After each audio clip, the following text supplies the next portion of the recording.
of the Republican Guard. Well, I think he recognizes he's in a hopeless situation, unless it's a trap. Yeah, we're going to go back to Walt Rogers now because we understand he does have the commander of that tank unit. Walter, are you there? But, yeah, it's working great. I think you'll see this. Yes, Carol, I'm standing here with Lieutenant Colonel Terry Farrell. He's the overall commander of the 3rd Squadron, 7th Cavalry. Colonel Farrell, can you give us an idea of what the action has been this morning? How has the combat unfolded, please? For approximately the last 24 hours in and around this objective area, we've been dealing with substantial light infantry force armed with RPGs, mortars, and air defense weapon systems. They've been very protective of the locks, the roadways that run around the city, as we've gone through and fought our way through to secure those to facilitate our movement in the zone. Obviously, they're still out there. I think those are 155s we're hearing in the rear, aren't they? Yes, they are. They're still there. It's still an effective force out there that we're fighting through. There's been a lot of success on the part of the squadron throughout the night to allow freedom to maneuver on these locks. And now we're preparing for another operation that will force us to push through this area.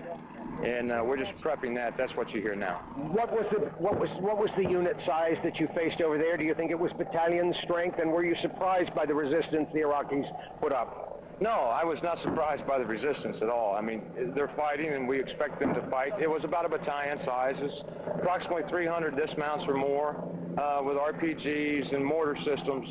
We've encountered 1 or 2 light armor systems, but predominantly ADA system that's had an impact on the air coverage that I usually work. How significant has their resistance been in slowing your forward progress? It has not slowed my forward progress. Actually, I'm ahead of schedule of where I thought I would be today. By moving later this afternoon, I will be 24 hours ahead of what I thought I would be doing, working well through this, because it is a light force on a very heavy armored force that we've had no impact from their fight. We just had to search them out and destroy that force. Is the size or the concern about American casualties in any way affecting your battle plan as it unfolds? That is to say, the tanks are not moving as fast forward as they might? Well, no, negative. We're moving at the pace we need to move. The key here, it's a light force. I'm an armored force. I have to find them, then I have to go to them. They've done a very good job, as working in and around this environment, of using ambush positions or built-in positions that allow them to maintain cover and concealment. The tanks and Bradleys are actually moving a lot closer than I would normally see, just so that we can find them. That black column of smoke up there, what was the target when the artillery popped that one? We destroyed 2 air defense systems at that location earlier in the wee hours of this morning. And when we went in to check BDA, we actually discovered there was an ammunition dump, a very sizable ammunition dump at that location. So we destroyed that as well. And will we be moving forward again in the near future? We will be moving forward here in the very near future. Lieutenant Colonel Terry Farrell, commander of 3rd Squadron, 7th U.S. Cavalry. Thanks very much for talking with us. Thank you, back to the Hummer. Walter, if you can hold on to the Colonel, General Clark is here and wanted to ask a question. That's okay. He's gone. Well, maybe Walter Rogers can answer your question, General. Well, Walter, let me ask you this. I think that... Hello, General Clark. Hello. It's good to talk to you. You've been doing a great job out there, and we've been very appreciative of what you're doing with the 3-7 Thank you, sir. Nice to be... Let me ask you this. Thank you, sir. It's nice talking to you. We're watching. We heard Colonel Farrell now brief what he found up there. About 300 infantrymen dug in using the terrain. What kind of... How are they doing it? How is it that they're concealing themselves so well in that terrain? Can you tell us anything about it? And did they have effective command and control, or were they just abandoned there? My assumption was they had some effective command and control, because remember, the 7th Cavalry has known that battalion-sized unit has been out there for nearly 24 hours now. At first, the 7th Cav was not sure of the size of the Iraqi forces out there, but it later became determined. I knew and reported as of about 12 or so hours ago that it was approaching battalion size. At one point, we heard that the artillery and the Kiowa helicopters, which you see artillery flying in the distance took out about 180 of the Iraqi soldiers, killed them. But that's fairly stiff resistance out there. There have been reports we can't confirm, but in other aspects of this theater, that the Iraqis had moved Republican Guard forces in to back up and put some spine into these Iraqi units which are out in front of the 7th Cavalry. General? Do we know what unit, Iraqi unit this was, Walter?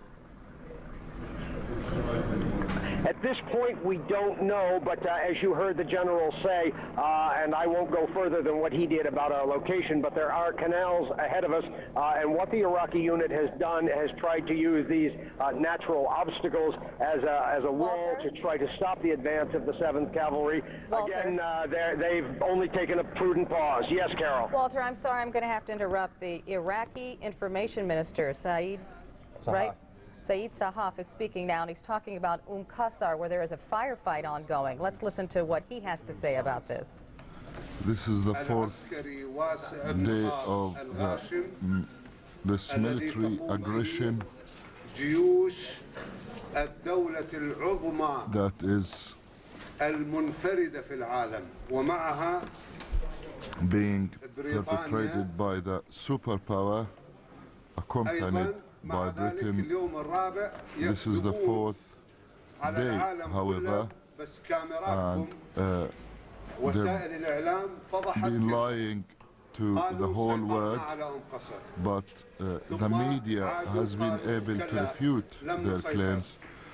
They claimed that Qasr was under their control, and they changed their story, and they said, no, we only control the harbor, and today clearly the pictures show that they're not in control of the harbor. I would like to tell you that the fighters, the resistance, our heroes in Qasr are teaching them a lesson. Those American and British mercenaries, they will face their ultimate death, and fighting is underway and very intense, and in Qasr, which is not far from the desecrated Arab land where the British and American invaders are in Kuwait.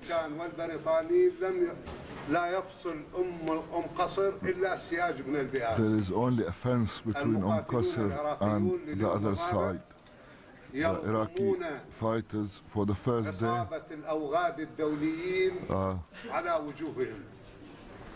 slapping those gangsters across the face, and when they flee, they will take their backsides. Therefore, the battle is continuing, and those cowards, mercenaries, can stare death in the face, and they can see how the Iraqis are resisting and defending their land in a small part of their country, in a small corner of their country. In English, I will brief you on few points, and at the same time, I represent to you our military spokesman, General Hazem Al-Rawi. We will add his efforts and all the information he has to our daily briefing to you. So we're going to jump away from that right now. We've just got word from the British reporter on the scene in Qasr that the armor is being pulled back, and that may well, let's ask General Clark, what might that mean, that they're pulling back now? Could it mean an airstrike? Could mean an airstrike, could mean heavy artillery in there. We're not quite sure what the armor saw when it went in there. To be honest with you, it made me a little uneasy because I never like to see tanks get into close quarters like that, where they can't traverse the gun tube and they don't have the ability to maneuver And the tanks, part of the tank's protection, especially the M1A1 tank's protection, is its speed. When it's in the open, it moves. Well, then, I mean, that I assume is what is so difficult in a situation like this. If the tanks are sort of limited by the space, you also don't want to send in troops. I mean, you don't want to send in ground forces because that They risks don't have human lives. the ground forces don't have the protection. Right. So in this case, the commander did the right thing. He put the tanks in there enough to be able to see what was going on. He recognizes, for whatever reason, that he's not going to be able to reduce this position with machine gun fire. So- and it looks like he's going to call something else. So when airstrikes begin, of course, their target will be that building where these 100 or so Iraqi soldiers are holed up. Well, that's a question. It might be the building, but it might be, there might be some dug-in position behind that we can't see. And this is what makes ground warfare so difficult, and it's really why this is such an amazing episode we're watching. The men from this position they really have no idea what's around those trees. No more than what we can see. They don't know any more really than we do I about know, it. I wish we could drop the banner for just a second so folks could see that those are Marines armed, lying on their stomachs, pointing their guns towards those trees back in the distance. And they haven't moved for about 3 hours from that position. The information minister, which is always an interesting title, I think, in his case, basically says that this is a sign of the resistance that they are putting up and that they are able to halt U.S. military operations. Is that true? Well, he's partially right. It is a sign of resistance. But what has to be acknowledged is that this is a very, very small element of the U.S. force. And the rest of the U.S. force is still moving and moving north toward Baghdad. He's not delaying anything here by the resistance. This is going to be over with. The people that fought are either going to have surrendered or died very shortly here. And this is the routine task that you do after you seize an objective. You have to secure it.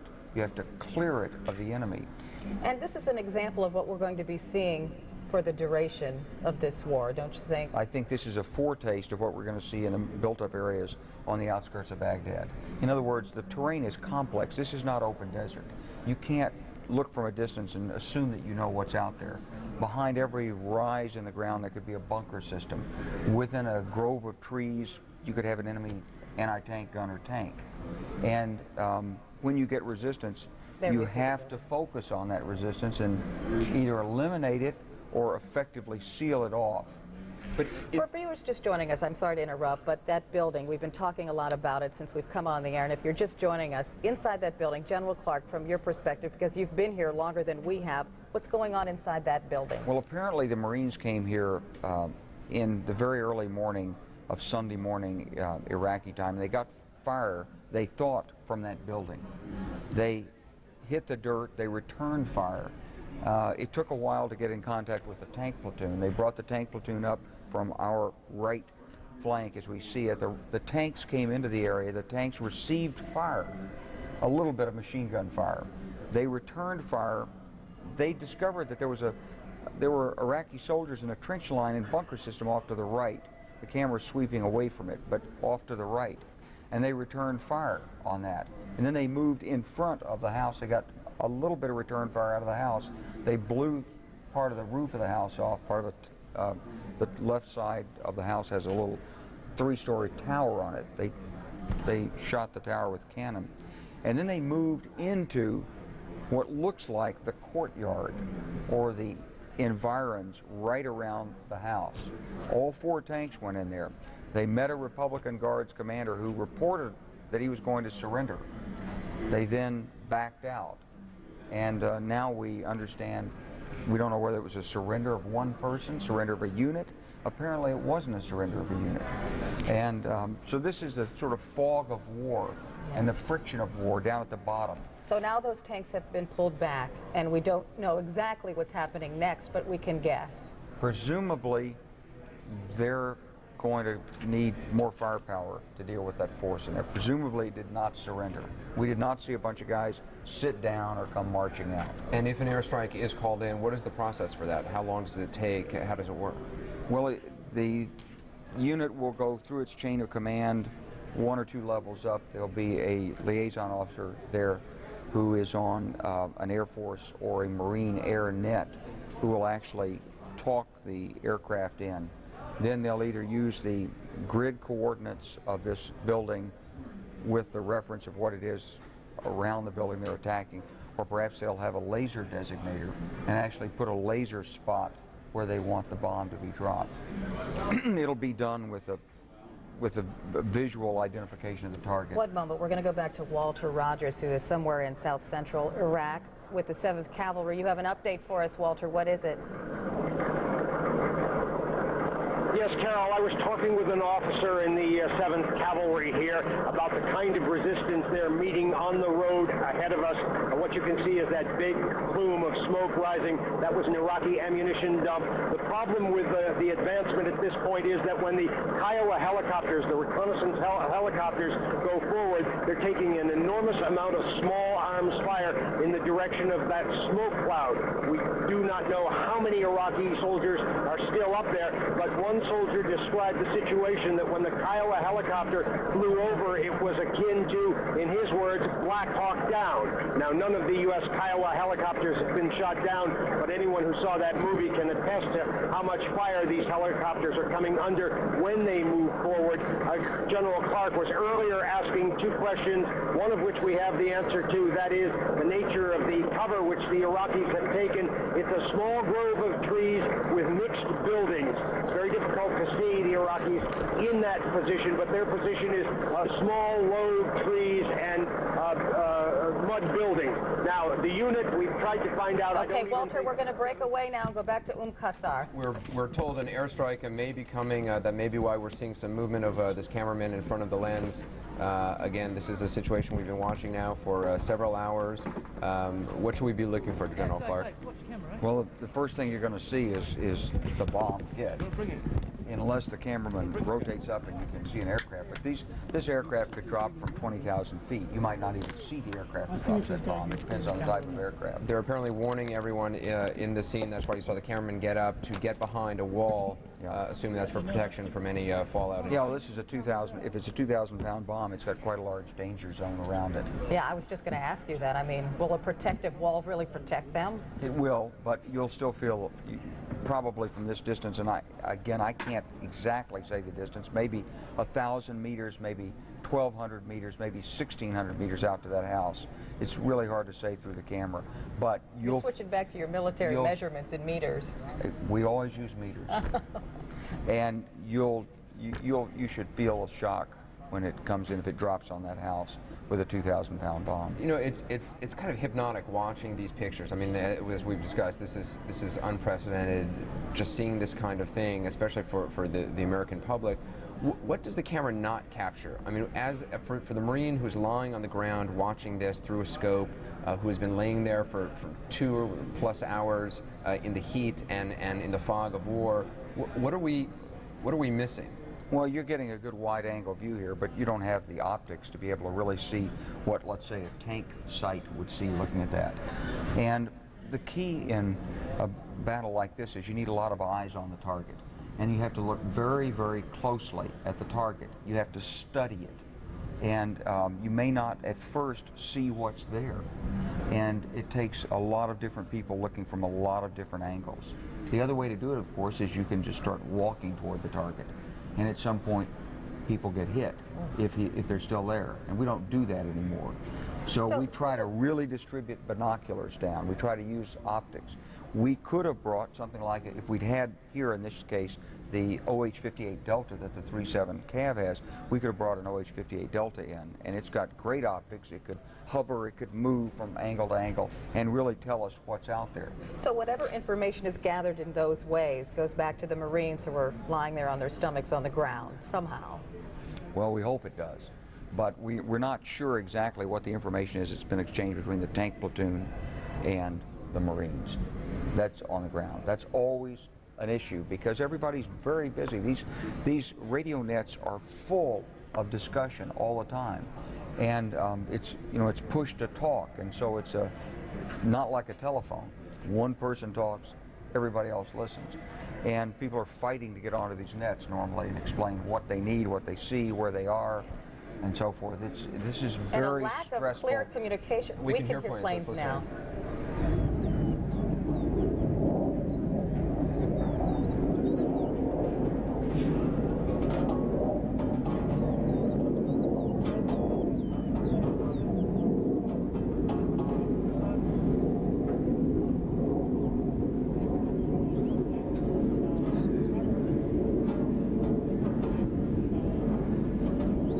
Now, unless the pilot is taking ground fire, and I can't tell whether that's crackling in the camera or ground fire coming up. Unless he's taking ground fire, there's nothing to keep him from going around and around that target till he really sees where he should put the ordnance in. So he may make a couple or three passes to make sure he's really understanding the situation. And he probably knows there's nothing to fire at him from the ground because the Marines on the ground have communicated that to him, obviously. Well, The they don't Marines have- don't know that. Gotcha. In other words, there could be surface-to-air missile in here, handheld. Could be a 14.5 millimeter anti-aircraft gun in there that hasn't been exposed. You're always operating here with relatively limited knowledge in ground combat. And not that because I am not a military expert, but just flying around if they're above the target would be frightening, at least. You have to fight and take risks to get information in ground combat. The information is not given; it's pulled out. What kind of plane would likely be involved in I mean, if it is an air run, what kind of plane are we likely to see? Well, if it's a British airplane, it could be an AV-8B. It could be a Marine AV-8B, which is a Harrier jet. It could be an F-18. It could be anything really that's available. The air battle captains will scramble the aircraft, divert here. They've got this is a troops in contact kind of a air support mission, so they should take priority. Are there flights? I mean, just going around in the airspace at all times that can be called upon to go into to target one particular scene? At this point in the battle, there probably are. It's called push close air support, push CAS we call it, and you launch aircraft without giving the pilot a specific target. He goes up into an orbit. He tanks as necessary to maintain the orbit, and then when he's called in, he's given the target. He's talked into the target. So it's not a question of a jet being scrambled from an aircraft carrier or base somewhere? Probably not at this point. For this kind of target, would there just be one? Probably would be a flight of two with one doing the dropping and one doing the spotting. And on board each of those planes, one pilot? Two pilots? Or- Depends on the type of aircraft. Gotcha. And without knowing how many forces there are, I suppose they pick the ordnance depending on what they think is appropriate. Well, I mean, first of all, we don't use napalm. That's gone. So you've got really a choice here between cluster bomb and big bomb. And we wouldn't want to use a cluster bomb if we thought the Marines needed to go through there. And if the troops are dug in on that objective, you wouldn't use a cluster bomb. So you're going for a big bomb here. Yeah, our producer tells us the planes are getting closer. It's hard for us to determine that by just hearing the audio. Well, guess is the planes are probably orbiting up there. They're talking. They're talking to the people on the ground, and they're being passed information. And they're going to verify the information with their own eyes. And certainly who's ever in those buildings or behind those trees can see the aircraft, hear the aircraft, and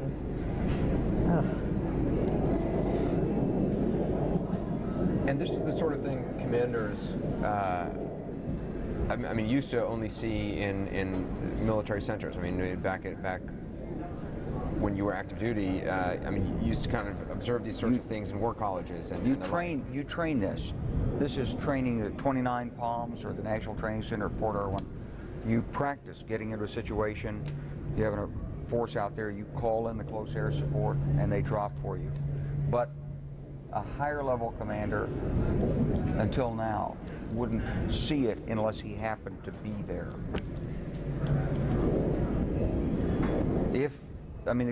One of the keys in military leadership is to go to the critical point in the battle. So if this particular enemy was holding up the division's resistance. The division commander might be here watching it. But of course, that's not the case here. This is a routine sort of clearing the zone. We're going to reduce this enemy force. It's either going to surrender or be destroyed. We're going to do it without losing any of our own forces. That's the mission. I can't imagine how tense things must be out there. I'm feeling tense, and I'm here in Atlanta, Georgia. But just waiting for something to happen and hearing the planes up there. It's war is either boring or tense and dangerous. When it's boring, people are out there wishing something they could sort of make something happen.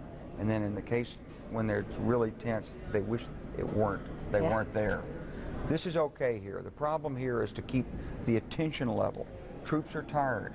These Marines have worked hard, and they've had interrupted sleep, and so they're in a position where they've got to be at utmost attentiveness, focused on this position continuously. Is there any sense, I mean, we may not know simply, but how many forces are involved in this? I mean, we've seen, you know, a dozen or so Marines probably in the immediate vicinity of the camera. Any sense of how large an operation this is? Well, we don't know the size of the Marine force. It's at least a platoon. It may be a company. So explain a platoon, how many? Maybe, for the Marines, maybe 35 troops, 40 troops. And that's what I've seen, but this could be part of a larger force here. And the whole force could be focused on this for all we know. Now earlier we had seen a patrol coming down the road. It was to the right of where the camera is now. Then they seemed to break away and sort of move off. That, I guess, a sign that operations in this area haven't come to a complete halt, that things continue to move on. Of course, they just bypassed where the fighting was, but it's a good sign for the Marines because it shows they have positive command and control of the activity that's in that area. It also shows a level of communication. Exactly. Which is obviously a good thing. That's exactly right. It's fascinating to watch. I mean, there's so much had been made in the last war about the sort of the antiseptic nature of the pictures we saw. It seemed so far away. It seemed this is a completely different thing, and it will be interesting to see in the coming days and weeks what sort of an impact that has, both on the military planning and the well, this is why we argued so strongly to have embedded media. In 1991, the greatest tank battle in history was never covered by the press because the United States Army didn't permit anyone to come forward. So there were a number of us who felt that this was absolutely essential in promoting public understanding. This is not antiseptic war. This is not clean. This is high technology war, but it's very much hands-on, high risk, and it's interesting that you say that because, you know, you hear a lot of criticism of the media for having embedded reporters and possibly putting the troops in danger by giving away too much information. But the military knows all of that, understands that, and has ways around it and wants them there. Well, it's very important for the military, I believe, to have this kind of information coming out because the way it works is that the technology works from the top down. The first guy to get served is the commander, the general, and he only has to be in the right valley. He doesn't have to know precisely where. The general's not calling for artillery on this point. And what you have in the Marines and the Army is you have so many lower level units that to equip them all with the technology is difficult, expensive, it's hard to maintain, it's very bad environmental conditions, it's hot, it's dirty, it's dusty. The stuff gets thrown around in their track vehicles, and so when we really started with technology 20 or 30 years ago, the guys down here never had it. So this is where it has to be. These people really need the access to an unmanned aerial vehicle. If you had a small unmanned aerial vehicle and you could fly it over the battlefield and take a picture, you'd see what was there.